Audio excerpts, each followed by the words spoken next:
अस्सलाम वालेकुम, good day audience.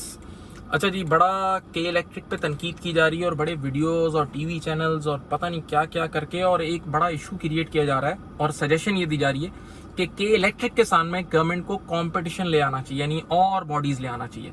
और ये कहा जा रहा है, उनका कंपैरिजन किया जा रहा है नंबर 1 विद टेलीकम्युनिकेशन सेक्टर, कि जिस तरह टेलीकम्युनिकेशन सेक्टर में मोर देन वन कंपनीज है, वहाँ वारिद है, टेलीनॉर है, ये सब है और उसकी वजह से अच्छा कंपटीशन हो रहा है, प्राइसेस गिरती हैं, अच्छी सर्विस है और हम जानते हैं competition improves the quality of service. सही, लेकिन क्या ये दोनों सेक्टर कंपैरेबल है? सर एक मिनट के लिए सोचें भाई। टेलीकम्युनिकेशन में एक इनिशियल इन्वेस्टमेंट करने के बाद चीज आपके पास सर्विस हवा के थ्रू आ रही होती है यार, उसमें कोई वायरिंग वगैरह की नीड नहीं होती। जबकि पावर सेक्टर की इन्वेस्टमेंट अलग है, पावर सेक्टर की डिस्ट्रीब्यूशन अलग है, उसमें फिजिकल वायर के थ्रू चीज आ रही होती है। तो भाई ये comparison like with like he नहीं है।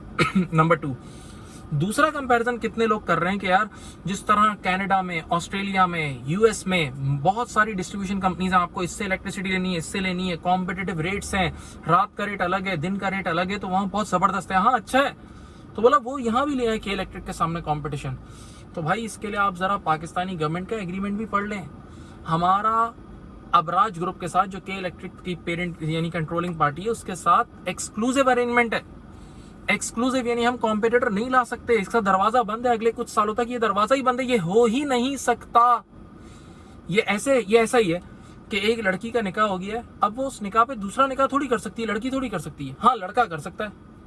तो अब जिन लोगों से आप कंपैरिजन कर रहे हैं वो लड़के हैं, समझ लो, और हम लोग इस सिचुएशन में लड़की है, ये हो ही नहीं सकता भाई। एग्रीमेंट हुआ है, क्या करें, ये चीज पढ़ें पहले। अब सवाल ये कि भाई इनको आपने एक्सक्लूसिव अरेंजमेंट क्यों दे दिया? तो अब आप इस चीज को समझने के लिए एक फॉरेन इन्वेस्टर के एंगल से सोचिए, जो पाकिस्तान में लाके पैसा इन्वेस्ट कर रहा है। तवज्जो सुने, मैं बॉन्ड मार्केट से स्टार्ट करता हूँ, यूएस बॉन्ड मार्केट से। एक फॉरेन इन्वेस्टर अगर यूएस बॉन्ड मार्केट में, यूएस गवर्नमेंट बॉन्ड में इन्वेस्ट करता है तो आराम से 2% फिक्स कमा लेगा वो साल का।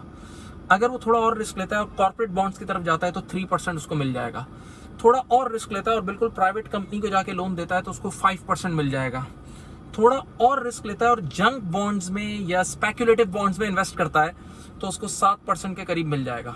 अब जरा सोचें, वो यूएस के अंदर फिक्स 7% डॉलर बेस्ड रिटर्न उठा रहा है स्पेक्युलेटिव, और स्पेक्युलेटिव वाला भी मिल ही जाता है यार अगर इकोनॉमी सही हो तो। तवज्जो, अब वो यूएस छोड़ के पाकिस्तान आए तो जरा सोचें, यूएस इस वक्त मूडीज की रेटिंग में ऑलमोस्ट AAA रेटिंग का मुल्क है और पाकिस्तान B3 रेटिंग का मुल्क है विद नेगेटिव आउटलुक, और नेगेटिव आउटलुक का मतलब करीब करीब C हो गया। तो जब वो इतने नीचे डाउनग्रेडेड रेटिंग पे आएगा तो वो रिस्क ले रहा होगा ना, तो उसको रिटर्न भी और चाहिए होगा। तो वहां अगर 7% मिल रहा है तो यहाँ 13% के करीब करीब वो मांगेगा फिक्स रिटर्न। मैं भी डेट मार्केट की बात कर रहा हूँ प्लीज। अब हम तो यहाँ इक्विटी का केस डिस्कस कर रहे हैं कि अगर वो शेयर्स में इन्वेस्ट करेगा तो क्या हाल होगा। अच्छा जरा सोचें, पिछले सालों में डोनाल्ड ट्रंप के टाइम यूएस की इक्विटी मार्केट ने भी साल का 25-25, 30-30% रिटर्न दिया है, डॉलर बेस्ड रिटर्न।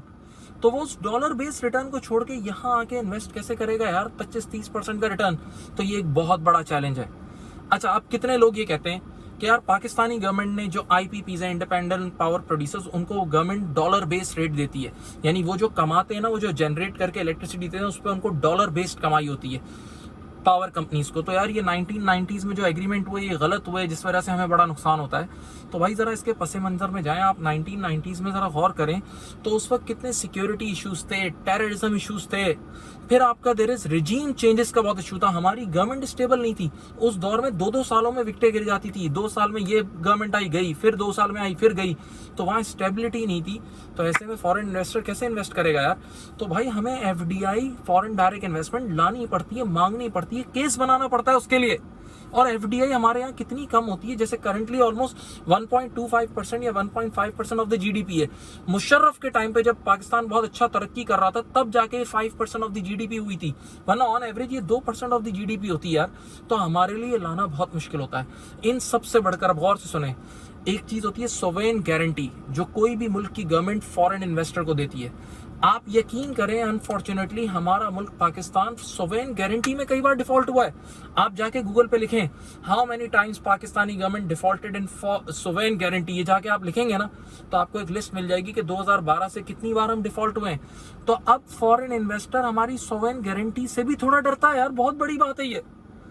अच्छा और सोचें, हमारे यहाँ इतनी अनसर्टेनिटी, अभी यूट्यूब को बैन करने की बात कर रहे हैं, फेसबुक को बैन करने की बात कर रहे हैं, तो यार फॉरेन इन्वेस्टर अपना पैसा लेके कैसे आएगा यार?